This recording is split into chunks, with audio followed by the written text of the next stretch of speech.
সরিষার ক্ষেতের পাশ দিয়ে যাচ্ছি আমাদের গমের ক্ষেতটা দেখতে। গধূলি বেলায় এসেছি মাঠে গমের ক্ষেত দেখার জন্য। সূর্য আর কিছুক্ষণ পরেই ডুবে যাবে।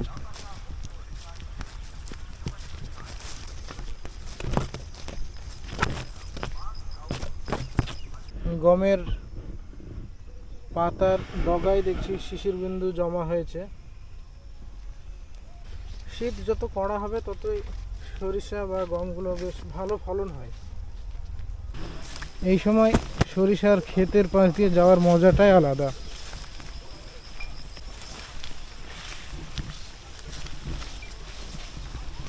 গোটা মাঠ সবুজে এবং হলুদে ভরপুর।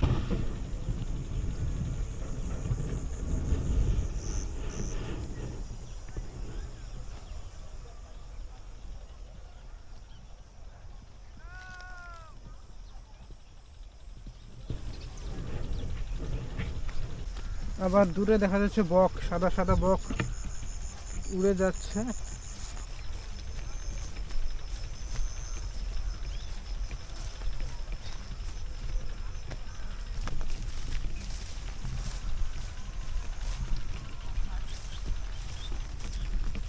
বকগুলো হয়তো বা পোকা খাওয়ার জন্য বসে আছে।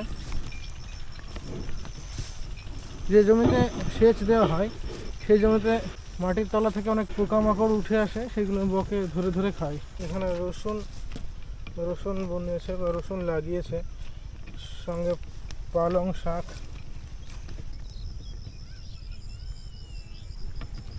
এখানে ছোলার শাক, খেসারির শাক, এই শাকগুলো মাথা কেটে নিয়েছে। এই পাশে এখনো কচি কচি ডগা আছে।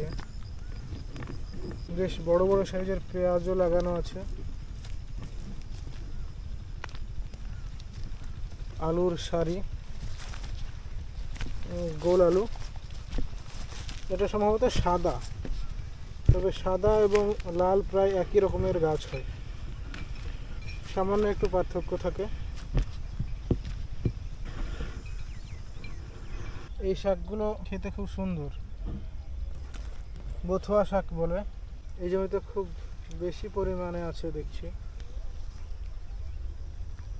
এই পাশে এগুলো জব এবং ভুট্টার সংমিশ্রণে বোনা, গরুর খাবারের জন্যই। এই পাশে একটা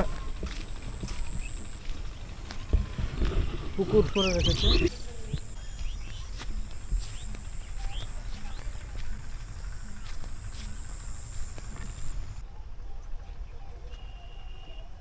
এই ভুট্টাটা খুব সুন্দর হয়েছে, গাছের গ্রোথটাও খুব ভালো এবং বেশ ঘন।